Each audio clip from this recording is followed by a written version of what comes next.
The NPR program From the Top is tonight in Corson Auditorium, and Damon Gupton will conduct student ensembles during the show.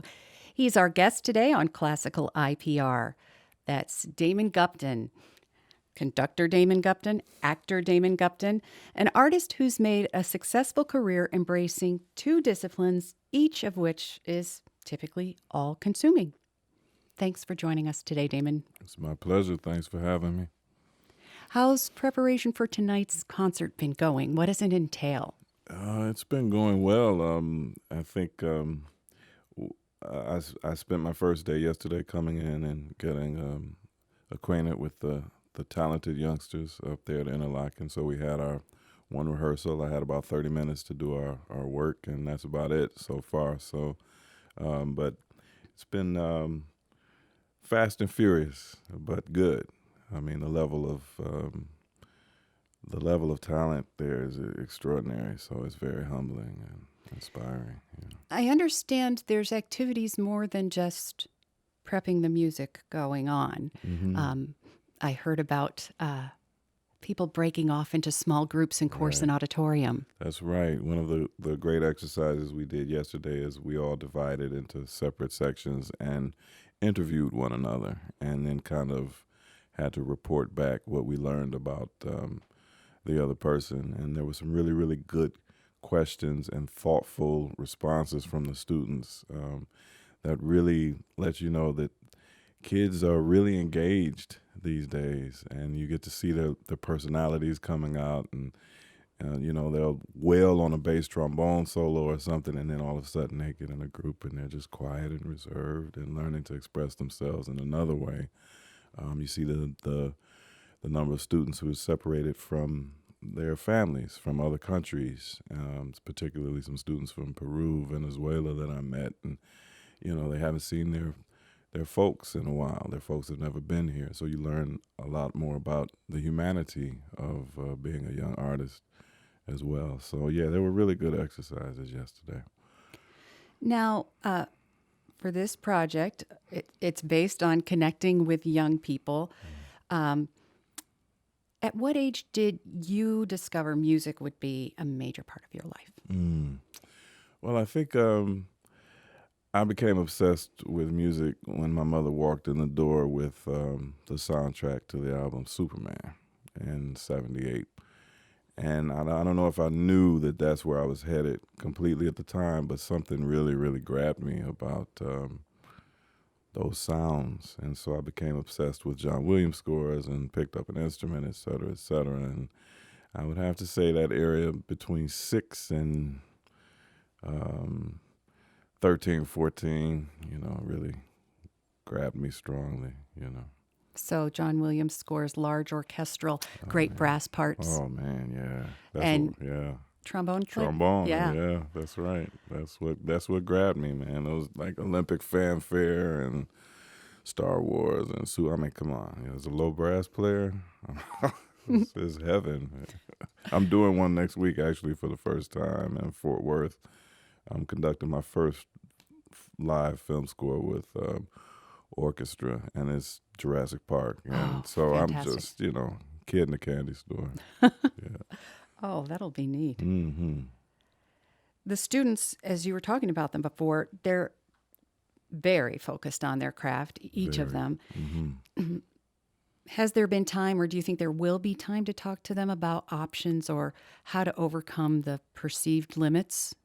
That's a great question. I think some of the interview stuff we did yesterday actually touches on some of that. And we had a nice discussion about vulnerability, breadth of experiences. And I don't think I personally have had enough time to speak with them. I wish I had another day or two because they're ripe for sharing those things. And yeah, I think that warrants a great deal of discussion, and they would love to talk about it. Like it was so clear yesterday that people had things to say, as they should. I mean, it's a great age for that, and they're such brilliant artists that they're looking for their sounding boards too. It's striking.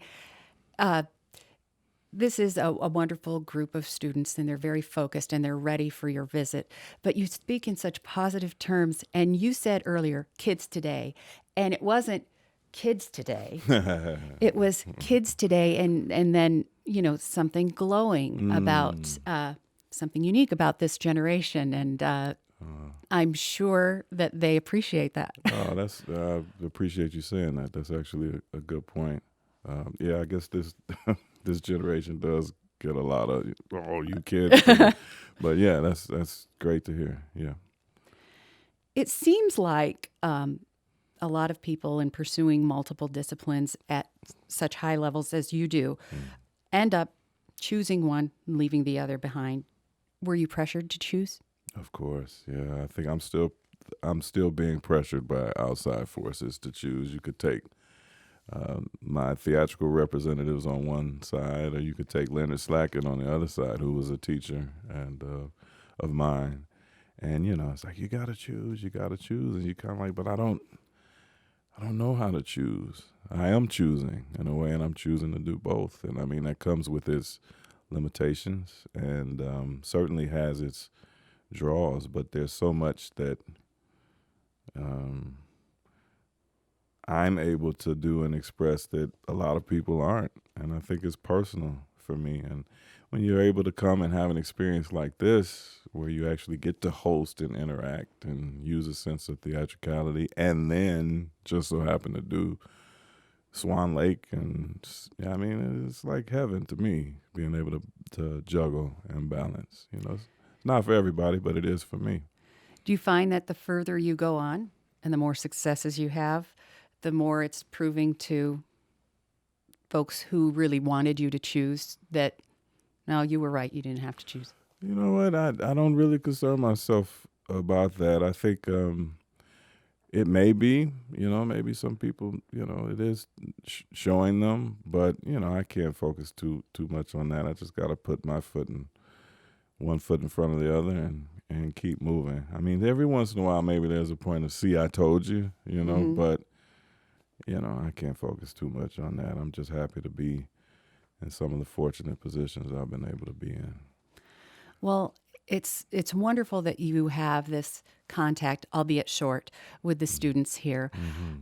I heard you say to a group of young people once that it's your life. Make a conscious decision that you're beyond category. Uh-huh.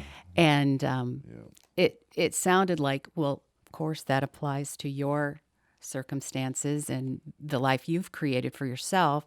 Do you think it's important to encourage young people embarking on the arts careers to not narrow things down too much? Absolutely. I think in today's day and age, I highly encourage youth and everyone of multiple interests and talents to become multi-hyphenates and explore. I mean, I don't know, there's so much out here now at our fingertips, and the word artist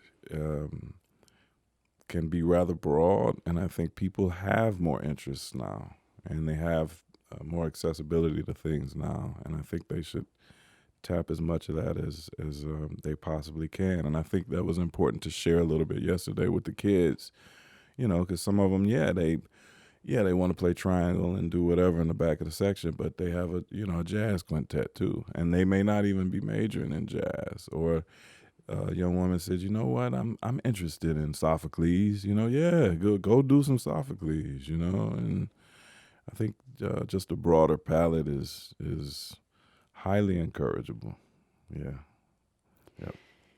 Earlier, you mentioned getting bitten by the bug with John Williams' music. Mm-hmm. Can you maybe rattle off a few of your favorite orchestral pieces, and I'll share them with our audience this afternoon? Oh, that's great. I'm a big Tchaikovsky fan. I think from the time I was these kids' age, I just fell in love with all those big tone poems, Francesca, and of course, Romeo and Juliet. The Tempest might be my favorite, one of them. And the Fourth Symphony, Fifth Symphony, Sixth Symphony. You know what they say, they're like Star Wars movies. 3 of them are good and the rest of them. But I like the first 3 symphonies too. Big Russian romantic rep kind of dude, and not to mention some Duke Ellington orchestra stuff and Mahler. Yeah, had a big Mahler phase when we were in school together at Michigan. But big romantic, angsty stuff. Angsty stuff. Yeah, Well, that goes right along with the whole teen thing going on. Right. I used to host a request show, and we still have the show, and our wonderful Amanda hosts it now. But some kids from the dorm used to call, and I could tell that they were brass and percussion players from what they would request, the big, Right. giant, Right. bombastic orchestral things, and they'd get so excited, and it was just really fun. Sibelius too. Got to throw Sibelius in there. Yeah. Yeah, I could totally see that. They have some really, really talented brass players over there, and I could feel the power, the force, if you will. And that enthusiasm, it seems common from generation to generation. That's right. Because they're hearing it for the first time. That's right. Well, I'm going to play something, probably The Tempest, but something from that list. Oh, great. Yeah. Great. And I want to tell our listeners that you can hear and see From the Top in Corson Auditorium tonight at 7:30 p.m. Damon Gupton, along with pianist Michelle Can, and students from Interlochen Arts Academy. Go to tickets.interlochen.org or call 800-681-5920. Damon Gupton, thank you so much. My pleasure. Thank you for having me. Really come out and check out that concert. It should be extraordinary. So we hope to get people out tonight. Yeah.